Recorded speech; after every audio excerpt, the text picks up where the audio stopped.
Hi friends, welcome to my YouTube channel Sanjay academy. कैसे हैं आप सभी लोग।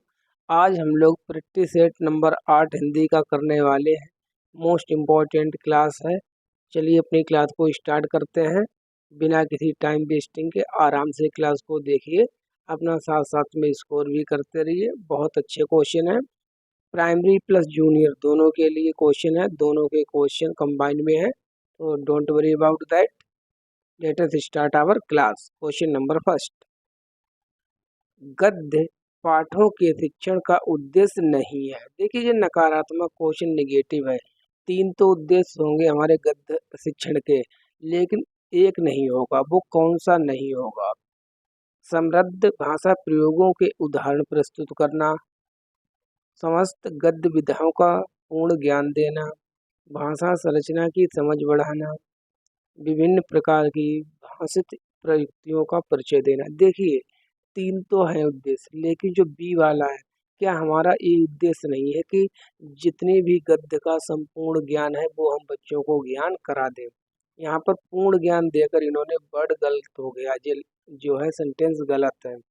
जो गलत है वही हमारा सही है, क्योंकि हमको नहीं वाला ढूंढना है। So B is our right option.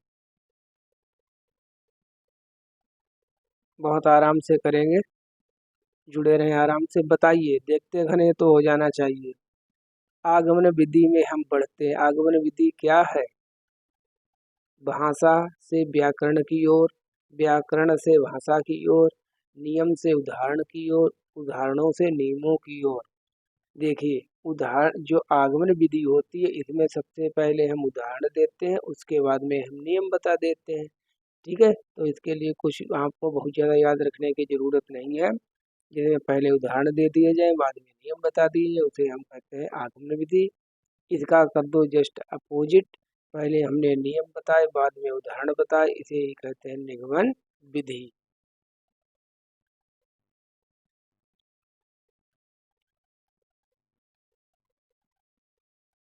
Question number 3, व्याकरण शिक्षण के संदर्भ में आपका बल किस बिंदु पर होगा? मतलब आप हिंदी भाषा के टीचर हैं, तब आप बच्चों को व्याकरण पढ़ाने के लिए किस चीज़ पर ज़्यादा मेन फोकस करेंगे?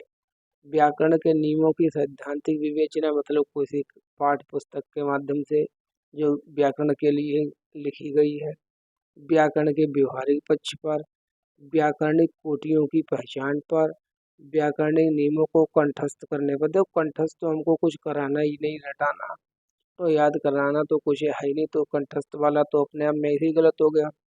तब देखिए, आपको बच्चों को व्याकरण जो पढ़ाने हैं, सबसे अच्छा इसका तरीका व्यवहारिक पक्ष, जिसको हम संदर्भ में व्याकरण कहते हैं। जैसे हम इसमें हिंदी की पैडागोजी पढ़ रहे हैं और मैं आपको व्यवहारिक शब्द में यहाँ पर प्रत्यय बताने लगूं कि बेटा इसमें प्रत्यय कौन सा व्यवहारिक शब्द जो है दो शब्दों से मिलकर बना है। व्यवहार प्लस इक प्रत्यय इसमें लगा हुआ है। कौन सा? इक।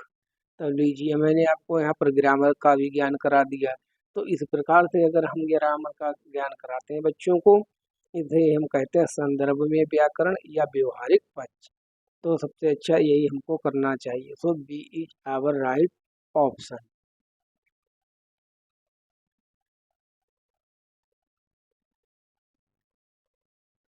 क्वेश्चन नंबर 4, कक्षा 6 के बच्चों के लिए कहानी, कविताओं आदि किताबों का चयन करते समय आप किस बात का विशेष रूप से ध्यान रखेंगे? बताइए।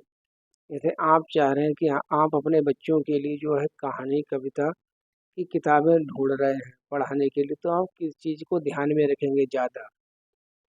किताबें नैतिक उपदेशों से भरी हो, किताबों के पृष्ठ कम हो, मतलब पतली किताबें हों, किताबें बच्चों की मनोवैज्ञानिक और भाषिक ज़रूरतों के अनुरूप हों, यही सही है। बच्चों की रुचि और बच्चों के स्तर के अनुरूप होनी चाहिए, जो कि इनको मनोवैज्ञानिक रूप से ज़्यादा जो है कारगर होनी चाहिए। वो वाली बुकें सबसे अच्छी होती है। सो सी इज आवर राइट ऑप्शन।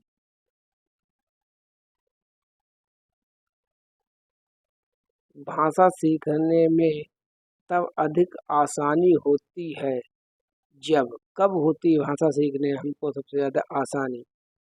पाठ्य पुस्तक नहीं पढ़ाई जाती, बच्चों के समृद्ध भाषाई परिवेश उपलब्ध कराया जाए, भाषा की परीक्षा नहीं होती, जब शिक्षक कहानी सुनाते हैं। क्वेश्चन दोबारा से पढ़ लीजिए। भाषा सीखने में तब अधिक आसानी होती, मतलब भाषा सीखना तब हमारे लिए ज़्यादा आरामदायक हो जाता है, इजी हो जाता है, जब बच्चों को समृद्ध भाषाई परिवेश उपलब्ध कराया जाता है। देखिए, जहाँ पर समृद्ध भाषाई परिवेश शब्द आ जाए, ये पॉजिटिव वर्ड है, तो ये हमेशा सही होता है। बस ऊपर देख लेना कि ऊपर क्या लिखा हुआ है, सकारात्मक क्वेश्चन है कि नकारात्मक क्वेश्चन है।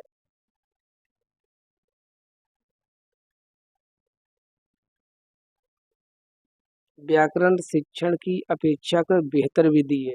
व्याकरण शिक्षण की सबसे बेस्ट विधि बताइए, कौन सी विधि होती है?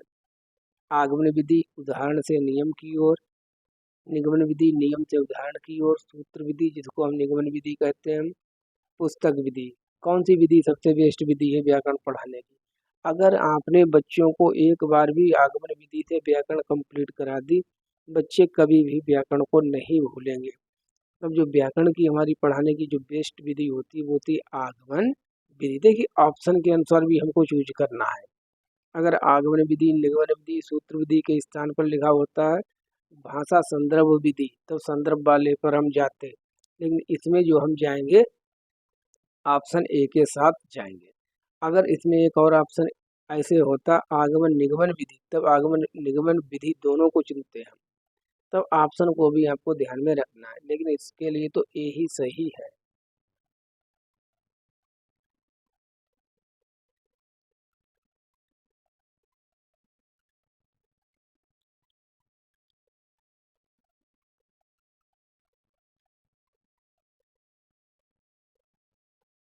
क्वेश्चन नंबर 7, उच्च प्राथमिक स्तर पर व्याकरण शिक्षण का कौन सा तरीका सर्वाधिक प्रभावी है? मतलब जूनियर लेवल पर कौन सा जो है व्याकरण पढ़ाने का जो तरीका रहेगा आपके लिए वो अच्छा रहेगा? व्याकरणिक बिंदुओं पर कार्यपत्र मतलब वर्कशीट तैयार करके बच्चों को देना, कुल मिला के सीधे रटाने की बात है।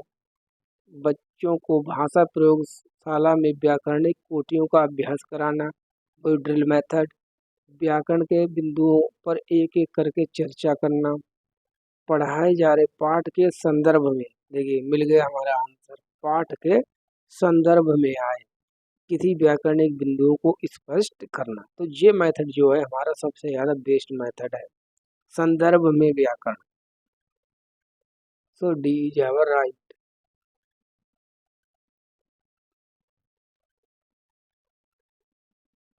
उच्च प्राथमिक स्तर पर अपनाई जाने वाली भाषा शिक्षण युक्तियों में आप किसे सबसे कम प्रभावी मानते हैं, का सबसे कम महत्वपूर्ण मानते बताइए? तो जो निगेटिव क्वेश्चन है सबसे कम है, इसलिए सबसे कम होता नहीं है, केवल है, मात्र है, ये इस प्रकार के क्वेश्चन निगेटिव होते हैं, तब इसका आंसर भी हमको निगेटिव देना है। उचित गति व प्रवाह के साथ पढ़ना, ये तो है। चित्र दिखाकर उस पर आधारित कविता कहानी लिखवाना, इससे भी ब्रेन स्टॉर्मिंग होगी बच्चों की और ये उनकी कल्पना के लिए आवश्यक है। औपचारिक अनौपचारिक पत्र लेखन, अधूरी कहानी को पूरा कर सुनना तथा लिखना, ये भी सही है, लेकिन ये गलत है सी वाला। क्यों? अभी बच्चे हैं, अब मान लीजिए जूनियर लेवल के हैं, तब भी अभी हमको फॉर्मल और इनफॉर्मल जो पत्र लेखन है इस पर ज़्यादा महत्व नहीं देंगे। ठीक है, सो सी इज आवर राइट ऑप्शन।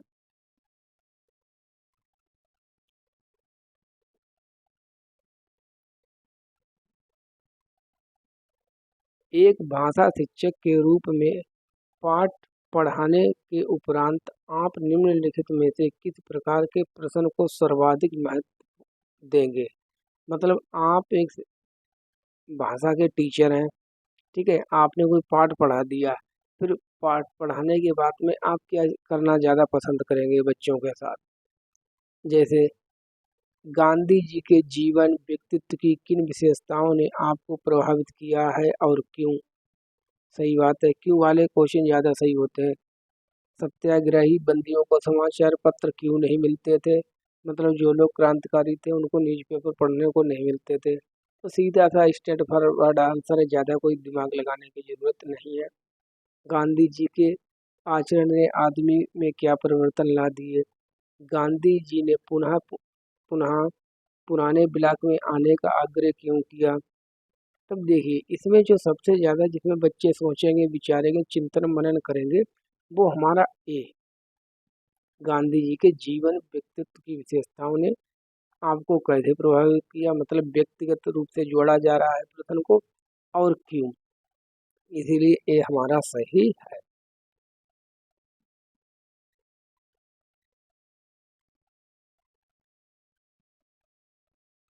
भाषा शिक्षण की किस विधि में लक्ष्य भाषा सिखाते समय, मतलब टारगेट लैंग्वेज को सिखाते समय, एक हमारी टारगेट लैंग्वेज होती है, तब टारगेट लैंग्वेज को सिखाते समय मातृभाषा का प्रयोग नहीं किया जाता है। वो कौन सी विधि है जिसमें मातृभाषा का प्रयोग नहीं किया जाता है? प्रत्यक्ष विधि, अप्रत्यक्ष विधि, व्याकरण विधि, अनुवाद विधि। तो ये सभी को पता, ये इंग्लिश में भी क्वेश्चन आता है, हिंदी में भी आता है। इसका आंसर है प्रत्यक्ष विधि, डायरेक्ट मेथड।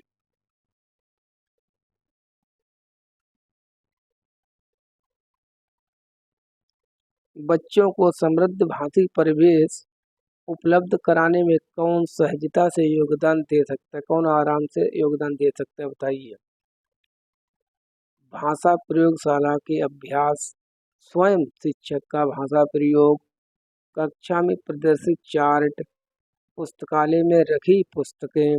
तब देखिए, एक जो टीचर है उसका भाषा प्रयोग कक्षा में बहुत ज़्यादा मायने रखता है। अगर टीचर ही अपने आप में गलत बोलेगा, गलत प्रोनाउंसिएशन करेगा, तब बच्चे भी उसका ही अनुसरण करते हैं। तो जो टीचर है वो एक भाषा प्रयोग के रूप में परिवेश उपलब्ध कराता है। तो जो है इसका जो आंसर है वो बी होने वाला है, स्वयं शिक्षक।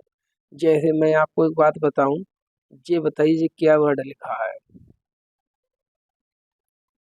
अगर और जे बताना, जे क्या लिखा है? देखिए, आप इसको भी ज्ञान बोलते होंगे, इसको भी ज्ञान बोलते होंगे। एक्चुअली जो ज्ञान है वो जे वर्ड है, इसे हिंदी में तद्भव कहते हैं। तद्भव, ठीक है, तद्भव। ये है ज्ञान, गाधा या मेंढा है।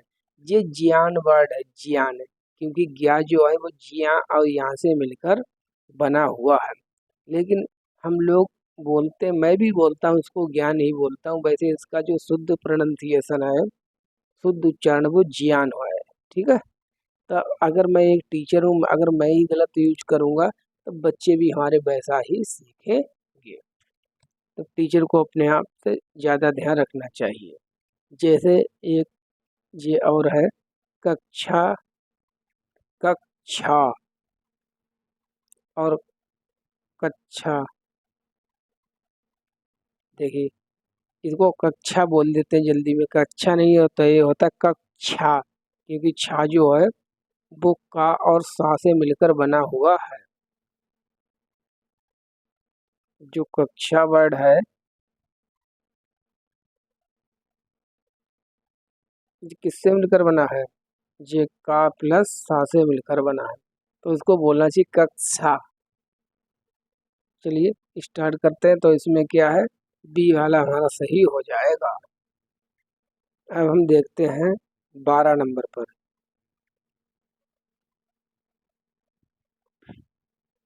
व्याकरण के पक्षों और शब्दों की बारीकी की समझ का आकलन, बताइए क्या कहते हैं इसे?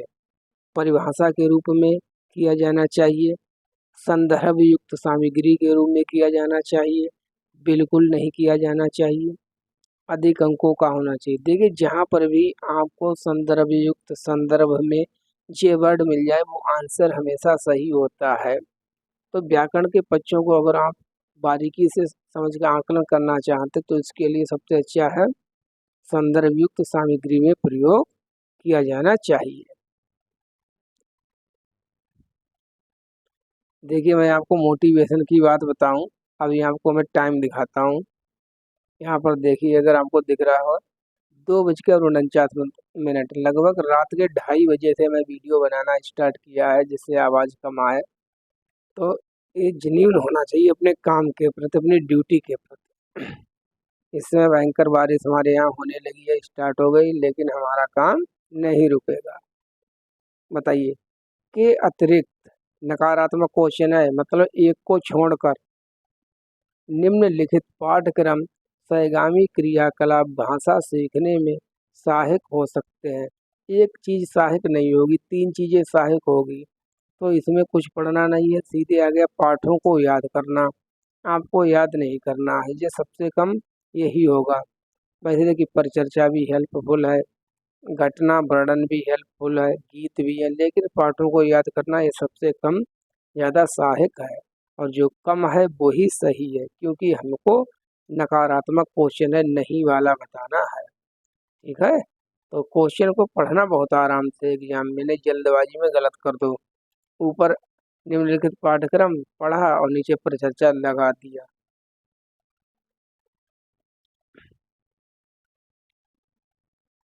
कविता शिक्षण में आप सर्वाधिक महत्व किसे देंगे, बताइए। कविता को पढ़ाते समय कविता का भावपूर्ण पठन और रसानुभूति, मतलब आनंद लेना, और कविता को बहुत अच्छे से पढ़ना।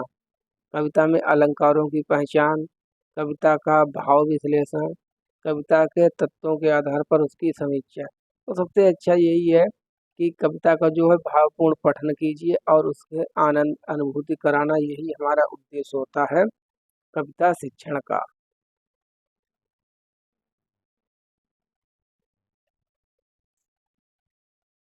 भाषा तब सबसे सहज और प्रभावी रूप से सीखी जाती है जब, कब भाषा प्रयोग की दक्षता प्रमुख उद्देश्य हो, भाषा की पाठ्य पुस्तक में अधिक से अधिक पाठों का समावेश हो, मतलब ज़्यादा पाठ हो, भाषा के नियम कंठस्थ कराए जाए। कंठस्थ कराना आपको कुछ नहीं है, गलत हो जाएगा।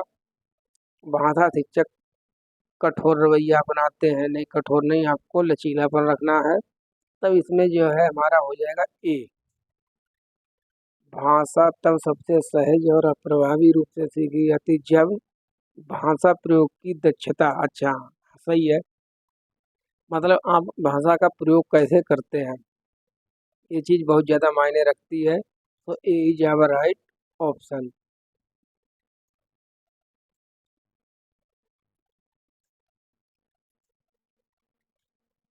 मुहावरे और लोकोक्तियों का प्रयोग करना चाहिए, बताइए क्यों करना चाहिए, इससे फायदा क्या है। भाषिक अभिव्यक्ति को प्रभावी बनाता है, मतलब हमारे बोलने को इफेक्टिव बनाता है।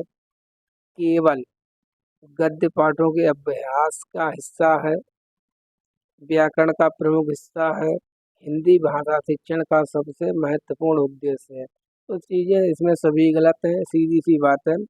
हम मुहावरे लोकोक्तियों का यूज करते हैं जिससे हमारी भाषा का जो प्रयोग है वो प्रभावी हो। तो ए इज आवर राइट ऑप्शन। 17, भाषा की पाठ्य पुस्तक में लोकगीतों, अभी हम लोकोक्तियां मुहावरों की बात कर रहे थे, अब हम पूछ रहे हैं, बता रहे हैं कि बताइए बच्चों, लोकगीतों का हम प्रयोग क्यों करें अपनी हिंदी की, मतलब भाषा की किताबों में। भारत की सांस्कृतिक विशेषताओं से परिचित कर होने में मदद करता है। लोकगीत, बिल्कुल सही बात है कि हम इनको गाए जाते हैं, इससे हमें अपनी संस्कृति के बारे में पता चलता है। बच्चों में संगीत सिखाने, नहीं संगीत जुड़ाने से कोई ज़्यादा मतलब नहीं है। गायन को महत्व देना, परंपरा का निर्वहन करना, ये सब नॉनसेंस बातें हैं। ए इज आवर राइट ऑप्शन। हम 1 मिनट में एक आंसर मानकर चल रहे हैं, ठीक है, इस प्रकार से हम लोग कर रहे हैं। भाषा शिक्षण का निर्माणकारी उपागम इस बात पर बल देता है, किस बात पर बल देता है। देखिए, कंठस्थ वर्ण मिल गया, गलत, कंठस्थ कुछ नहीं कराना है। निगेटिव पॉजिटिव वर्ड देखकर हम कर सकते हैं। बच्चों, आप पढ़ते हैं, व्याकरण के नियम जानना ही शुद्ध भाषा प्रयोग का एकमात्र आधार है। मतलब केवल आप को अगर व्याकरण के नियम जानते हैं, तभी आप केवल सही से भाषा का प्रयोग कर पाएंगे, ऐसा नहीं है। समाज में व्याप्त भाषाई व्यवहार का अवलोकन करते हुए बच्चे स्वयं ही नियम बना लेते हैं। ठीक है, तो इसमें ये होगा सबसे सही कि बच्चे जो है समाज में भाषाई व्यवहार का अवलोकन करके बच्चे स्वयं ही नियम बना लेते। ये कहता है निर्माणकारी, निर्माण के नाम से ही के लिए निर्माणकारी मतलब निर्माण करना, बनाना। तो B is our right option. Question number 19, नाटक शिक्षण में सतत और व्यापक मूल्यांकन के लिए निम्नलिखित में से कौन सा सर्वाधिक महत्वपूर्ण है? बताइए, नाटक को हम जो पढ़ाते हैं उसके लिए सबसे ज़्यादा इफेक्टिव तरीका कौन सा हो सकता है? पढ़े गए नाटक का मंचन करना मतलब रोल प्ले करना, पात्रों का चरित्र चित्रण लिखना केवल पेपर पेंसिल, लिखित परीक्षा ये तो करनी ही नहीं है, मुख्य संवादों को सुंदर रूप में लिखना, सब बातें गलत है, सबसे अच्छा है नाटक अगर किया है कोई तब नाटक का मंचन कर देना। ठीक है, तो ए इज आवर राइट ऑप्शन। इसके द्वारा सीखा गया ज्ञान हमेशा परमानेंट रहेगा।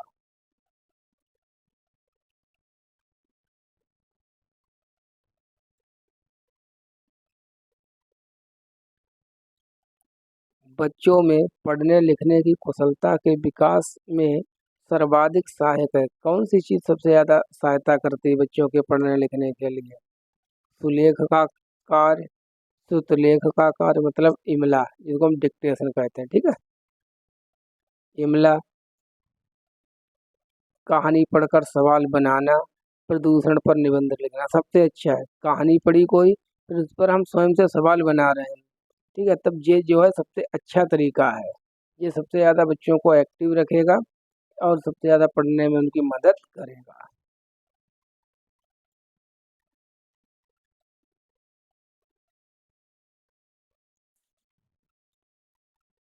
उच्च प्राथमिक स्तर पर हिंदी भाषा शिक्षण का एक महत्वपूर्ण उद्देश्य है। क्या उद्देश्य है? बोलने की क्षमता के अनुरूप लिखने की क्षमता का विकास, हिंदी के व्याकरणिक बिंदुओं को कंठस्थ कराना, कंठस्थ आपको कुछ भी नहीं करना है, गलत। हिंदी भाषा के विविध स्वरूपों की जानकारी देना, हिंदी भाषा में अनुदित सामग्री को पढ़ाना। तो क्या उद्देश्य होगा ज्यादा बताइए? इसमें सी से ही होगा। ठीक है, हिंदी भाषा के विविध स्वरूपों की जानकारी देना, ये हमारा महत्वपूर्ण उद्देश्य है। क्योंकि केवल अनुदित सामग्री को पढ़ाना जो ट्रांसलेटेड है ऐसा भी सही नहीं है, तो इसमें सी ही सही है। ठीक है,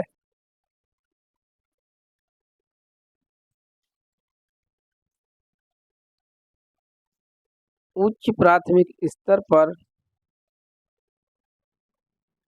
चलिए अपना क्वेश्चन नंबर 22 करते हैं। उच्च प्राथमिक स्तर पर मुहावरों और लोकोक्ति के शिक्षण में संदर्भ में कौन सा सबसे ज्यादा महत्वपूर्ण इसमें है? बताइए। उनकी परिभाषा याद कराना, केवल लोकोक्तियां और मुहावरों को पढ़ा देना रटा देना ही पर्याप्त है? नहीं, उनके अर्थ जानना, उनका क्रम याद रखना, संदर्भ अनुसार, देखिए आ गया तब हमारा क्या होगा, संदर्भ अनुसार उनका प्रयोग करना। अब मान लिए कहीं पर प्रयोग करना है हमको 9 2 11 होना, ठीक है, भाग जाना था, ठीक है, 9 2 11 अगर हम वहां पर प्रयोग कर दें, नाच न आवे आंगन टेढ़ा, तब प्रयोग करना था कुछ हम कर रहे हैं कुछ, तब संदर्भ में हम सही से प्रयोग नहीं कर रहे हैं। तब सबसे ज्यादा इम्पोर्टेंट चीज रहती है कि कौन सा संदर्भ है, कहाँ पर हमको बात करनी चाहिए, कैसा प्रयोग करना चाहिए। So D is our right option. कविता शिक्षण की विधि है, बताइए कविता शिक्षण की कौन सी विधि है? कौशल प्रणाली, लेखन प्रणाली, अर्थ बोध प्रणाली, अक्षर बोध प्रणाली। कौन सी प्रणाली है कविता शिक्षण की? तब कविता शिक्षण की सबसे अच्छी जो प्रणाली है वो है अर्थ बोध प्रणाली। तो सी इज आवर राइट ऑप्शन। सभी previous year question paper question है ये।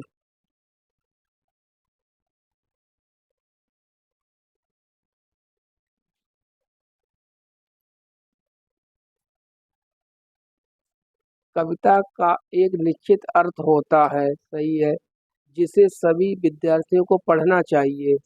ठीक है, इस कथन के बारे में आप मानते हैं कि, आप क्या मानते हैं? मतलब आप मानते हैं कि कविता का एक निश्चित अर्थ होता है जिसमें सभी विद्यार्थियों को उसी अर्थ को पढ़ना चाहिए। तो इससे संबंधित आपका विचार क्या है? आप एक भाषा के अध्यापक हैं। किसी कविता का एक निश्चित अर्थ के साथ पढ़ना चाहिए। सभी विद्यार्थी अपने अनुभव, वास्तविक जीवन से जोड़ने की बात हो रही, परिवेश में ही कविता समझते हैं। कवि कवि ने कविता का एक अर्थ में लिखी जिसे हर विद्यार्थी को समझना चाहिए। अलग अलग अर्थ समझने से पढ़ने की प्रक्रिया बाधित होती है। तो इसमें कौन सा, इसमें बी सही है। ठीक है, हमें अपने अनुभव और अपने परिवेश में कविता समझनी चाहिए। तो ये हमारे हिसाब से ज़्यादा इम्पोर्टेंट रहेगा अगर मैं एक भाषा का एक शिक्षक हूँ। तो B is our right option.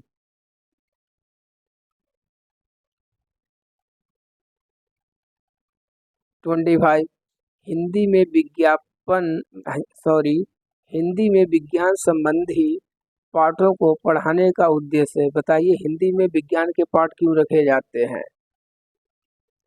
विज्ञान की भाषा को समझना, विज्ञान विषयों को गहराई से जानना, विज्ञान के प्रति जिज्ञासा बढ़ाना, विज्ञान के संदर्भ में हिंदी भाषा का प्रयोग को समझना। देखिए यहाँ पर भी आगे संदर्भ में बात कि विज्ञान के संदर्भ में हिंदी भाषा का प्रयोग को समझना। तो D is our right option. संदर्भ वाला ऑप्शन जो होता है वो सही होता है। क्वेश्चन नंबर 26, कहानी के संदर्भ में कौन सा कथन उपयुक्त लगता है? कहानी से रिलेटेड आपको बताना है, कहानी के संदर्भ में कौन सा सही है। कहानी में संवाद होना जरूरी है, आवश्यक है। कहानी में शुरुआत होना आवश्यक है। कहानी में शुद्ध भाषा प्रयोग होना आवश्यक है। कहानी में कथानक का होना आवश्यक। देखिए, वो कहानी कहानी ही नहीं है जिसमें संवाद ना हो, जिसमें वार्तालाप ना किया जा रहा हो। तब कहानी के लिए सबसे ज़्यादा उपयुक्त जो है वो कहानी में संवाद का होना। तो ए इज आवर राइट ऑप्शन।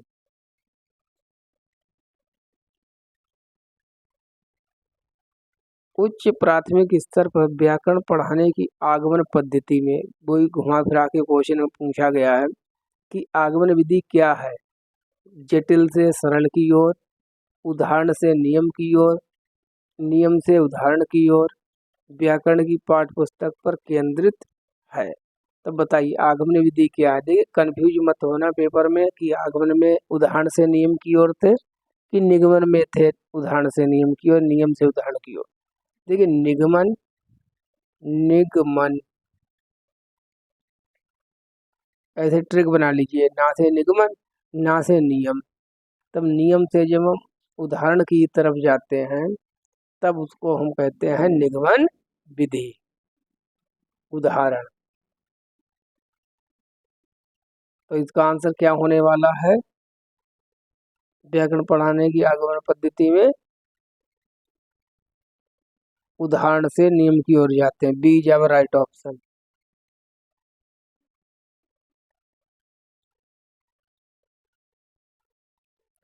श्रव्य, दृश्य श्रव्य ऑडियो विजुअल सामग्री का प्रयोग तब उपयोगी होता है जब बच्चे क्या करते हैं? उसे बहुत सरलता से समझ सकें, उस पर अपनी बौद्धिक प्रतिक्रिया दे सके, उसकी भाषा का अनुकरण कर सकें, उसके बनने की प्रक्रिया को बता सके। देखिए, अगर आपने ऑडियो विजुअल टेलम का प्रयोग किया है तो सबसे ज़्यादा वो तभी प्रभावी है जब बच्चे उससे इंटरेक्ट करें, अपनी बात को रख पाएँ। ठीक है, कुल मिला के अपनी जो है बौद्धिक प्रतिक्रिया दें। So B is our right option. Question number 29, निम्नलिखित कथन के संदर्भ में कौन सा विकल्प सही नहीं है? नकारात्मक क्वेश्चन है। कविता, गीत, मंत्र वे तरीके हैं जिनसे बच्चे क्या सीखते हैं?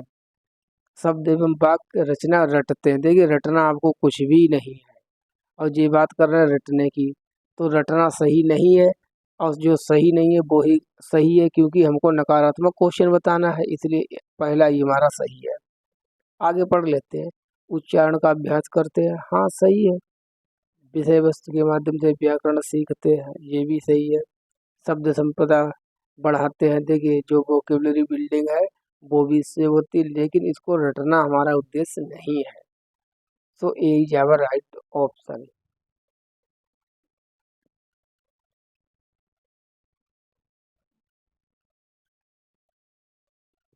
शिक्षक बच्चों का आकलन करता है, हम बच्चों का आकलन करते ही क्यों है, इसके पीछे उद्देश्य क्या है? यह ज्ञात करने के लिए कि कक्षा में कौन भाषा का श्रेष्ठतम उपयोग करते हैं, केवल उन बच्चों का पता लगाना। यह पता लगाने के लिए कि बच्चों को सीखने में कहाँ कमी आ रही है, अभी उनकी प्रॉब्लम कहाँ पर है, कहाँ पर अभी सीखने में वो लैग कर रहा है, इस चीज़ को पता करना। बच्चों को उनके आगे के अधिगम के लिए सहायता प्रदान करने हेतु योजना बनाने के लिए। बच्चों को उसके सहपाठी से तुलना नहीं, तुलना तो आपको कभी बच्चों में करनी ही नहीं है, तो ये तो ऐसे ही गलत हो गया। 3 बचे, तो सबसे अच्छा तरीका है बच्चों की जो है अभी कहाँ पर सीखने में कमी है, इस चीज़ का पता लगाने के लिए हम आकलन करते हैं। So B is our right option. चलिए अपनी क्लास को यहीं पर कंप्लीट करते हैं। Thank you. जिसने भी चैनल को सब्सक्राइब ना किया प्लीज़ चैनल को सब्सक्राइब कर लें, जुड़े रहें हमारे साथ इसी प्रकार की इम्पोर्टेंट वीडियो के साथ, ठीक है।